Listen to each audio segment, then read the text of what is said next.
विगत सप्ताह में संसद में लोकसभा और विधानसभा,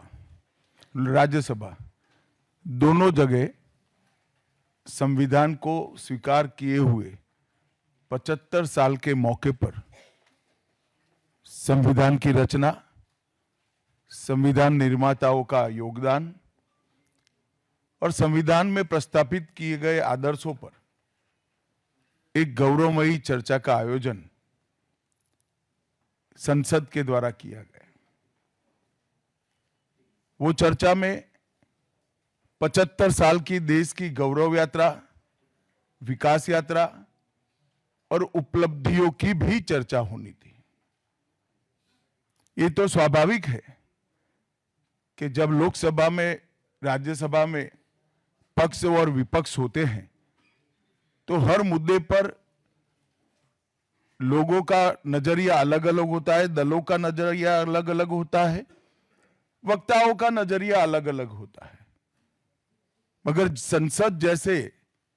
देश के सर्वोच्च लोकतांत्रिक फोरम में जब चर्चा होती है तब इसमें एक बात कॉमन होती है कि बात तथ्य के आधार पर होनी चाहिए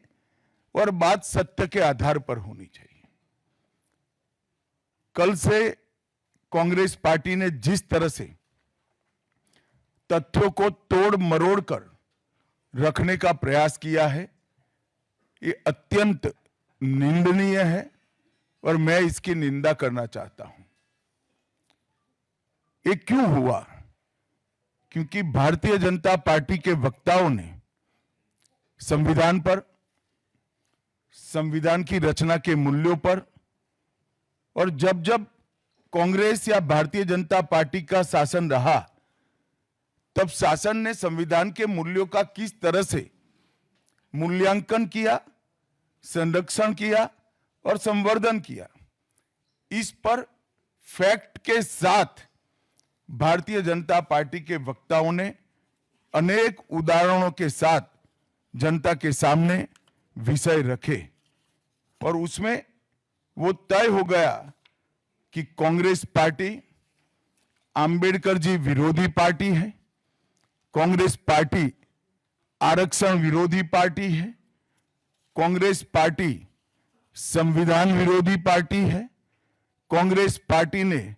सावरकर जी का भी अपमान किया, कांग्रेस पार्टी ने आपातकाल डालकर संविधान के सारे मूल्यों की धज्जियां उड़ा दी, नारी सम्मान को भी सालों तक दरकिनार किया, न्यायपालिका का हमेशा अपमान किया, सेना के शहीदों का अपमान किया और भारत की भूमि तक को संविधान तोड़कर विदेशी देशों को देने की हिमाकत कांग्रेस पार्टी के शासन में हुई। जब ये पूरा सत्य उजागर हो गया तब कल से कांग्रेस पार्टी ने फिर एक बार अपनी पुरानी पद्धति को आजमाते हुए बातों को तोड़ मरोड़ कर और सत्य को असत्य के कपड़े पहनाकर समाज में भ्रांति फैलाने का एक कुत्सित प्रयास किया है। संसद में जब चर्चा हो रही थी, ये सिद्ध हो गया कि बाबा साहेब आंबेडकर का कांग्रेस ने किस तरह से पुरजोश विरोध किया था। बाबा साहब के न रहने के बाद भी किस प्रकार से कांग्रेस ने बाबा साहब को हाशिए पर ढकेलने का प्रयास किया। जब संविधान सभा अपना काम कर चुकी, चुनाव हुआ 1951-52 में और 54, दोनों बार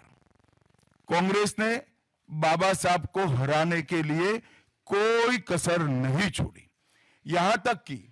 फ्रेंडली चुनाव होता है, स्पिरिट वाला चुनाव होता है, ऐसा चुनाव भी नहीं था। विशेष प्रयास किया गया और वो उनकी हार को सुनिश्चित किया गया।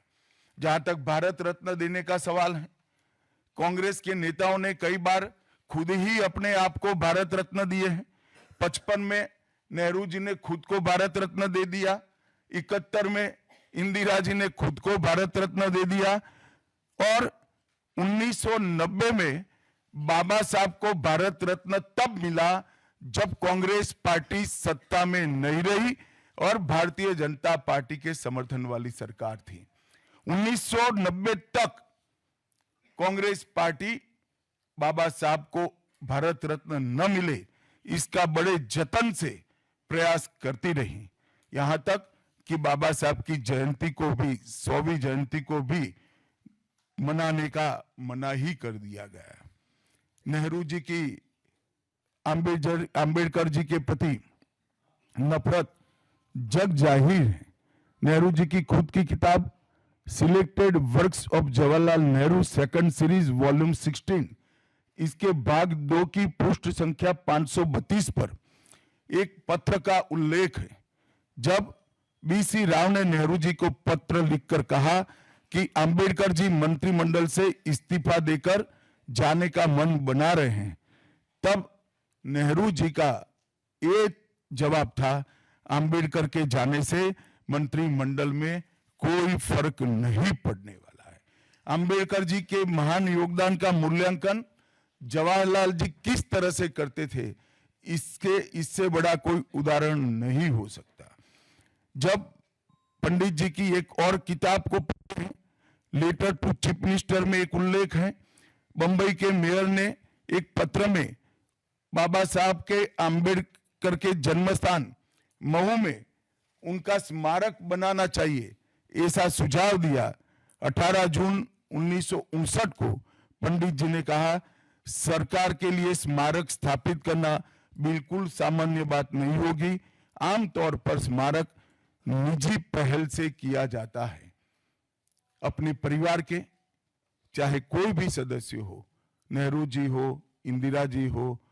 संजय गांधी हो, राजीव गांधी हो, कई सारे लोगों के लाखों स्मारक देश के अंदर बनाने वाले परिवार के मुखिया कहते हैं कि आमतौर पर निजी पहल पर स्मारक बनाया जाता है, क्योंकि ये स्मारक बी आर अम्बेडकर जी का था।